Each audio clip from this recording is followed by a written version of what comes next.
আসসালামু আলাইকুম। আজকে দেখাবো আপনাদের আমার বাসার গরুগুলোকে। আপনারা দেখতে পাচ্ছেন, আসলে আমার ভিডিওটি করার উদ্দেশ্য হলো যারা বেকার, কাজকাম করে না এবং দিশেহারা, চাকরি বাকরি পায় নাই, মানে এমন অবস্থা, তো তারা অল্প পরিসরে আমি বলবো যে 2-3টা গরু নিয়ে শুরু করতে পারেন। কারণ এই গরুর মধ্যে অনেক লাভ আছে এবং নিজে পরিশ্রম করতে পারলে অনেক কিছু করা যায়। আমি 2টা গরু দিয়ে শুরু করছিলাম, 2টা বকনা বাছুর দিয়ে। তো আজকে আমার আল্লাহর রহমতে 5টি গরু হয়েছে। আল্লাহর রহমতে আর কি আমি খুব খুশি, আল্লাহর রহমতে আমি খুব খুশি আর কি। তো আপনারা সবাই অল্প পরিসরে শুরু করতে পারেন। গরুতে অনেক লাভ আছে, গরুতে লস নেই। নিজে পরিশ্রম করতে পারলে গরুতে কোনো লস নেই।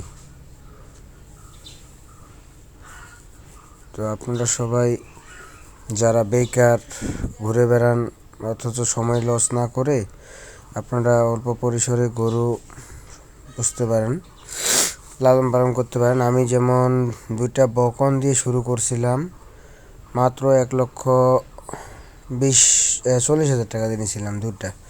তো এখন আমার আল্লাহর রহমতে না হলেও 10 লক্ষ টাকার গরু হয়েছে আল্লাহর রহমতে। তো আপনারাও পারেন, চাইলে ইচ্ছা করলেই পারেন, অথচ সময় লস না করে আপনারা অল্প পরিসরে শুরু করতে পারেন। যে বাছুরটি আপনি দেখতে পাচ্ছেন বর্তমান বকনা বাছুর, এটা প্রথম রমজানে বাচ্চাটা হয়েছে। গত 2 তারিখে হয়েছে আর কি, গত সপ্তাহে 2 তারিখে হয়েছে, এই মাসের প্রথম রমজানে বকনা বাছুর হয়েছে। এটা দিয়েছিলাম এসিআই কোম্পানির বীজ 111। তো বকন বাছুরটি ইনশাল্লাহ খুব ভালো হয়েছে।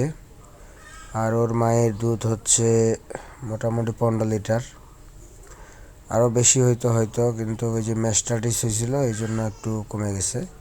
তো ইনশাল্লাহ আস্তে আস্তে বাড়তেছে। তো ভাই আসলে আমার দুধের টাকা দিয়ে সব কিছু খরচ চলে যাচ্ছে, তাও কিছু থাকে, অল্প কিছু থাকে। তো দুধের টাকা থাকাটা বড় কথা না, আমার বছরে যে বাচ্চাটা থাকে এটাই হলো বড় প্রফিট খামারের। তো আপনারা যারা বেকার, মানে এমনি ঘোরাফেরা করেন, সময় লস করেন, অথচ সময়কে দাম দিতে হবে ভাই, সময়ের কাজ সময় করতে হবে।